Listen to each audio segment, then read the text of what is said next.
спортивный фестиваль среди молодежных команд государств, участников СНГ «Открытые игры СНГ». С 23 по 26 ноября 2020 года в городе Москве пройдет спортивный фестиваль среди молодежных команд государств, участников СНГ «Открытые игры СНГ». В фестивале примут участие около 900 спортсменов в составе команд из 10 стран: Азербайджанская Республика, Республика Армения, Республика Беларусь, Республика Казахстан, Киргизская Республика, Республика Молдова, Российская Федерация, Республика Таджикистан, Туркменистан, Республика Узбекистан. Фестиваль станет продолжением ежегодного международного фестиваля школьного спорта среди государств, участников СНГ, который традиционно проводится с 2013 года в различных субъектах РФ. Организаторами открытых игр СНГ выступает Всероссийская Федерация школьного спорта при поддержке Министерства спорта Российской Федерации и Межгосударственного фонда гуманитарного сотрудничества государств, участников СНГ.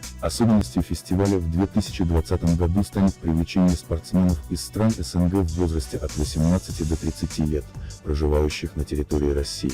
Соревнования пройдут по 8 видам спорта: бадминтон, баскетбол, баскетбол 3х3, волейбол, мини-футбол, настольный теннис, роуп-скиппинг, спортивная скакалка, шахматы. Помимо соревнований, для участников подготовлена насыщенная культурно-развлекательная программа, спортивные мастер-классы и масса позитивных впечатлений. Фестиваль стран СНГ – одно из самых значимых мероприятий федерального проекта «Детский спорт». Спортсмены, участвуя в таких соревнованиях, не только приобретают новых друзей, но и узнают о культуре других стран и учатся говорить на одном языке и укреплять наши дружеские отношения, рассказала координатор федерального проекта «Детский спорт» Ирина Роднина.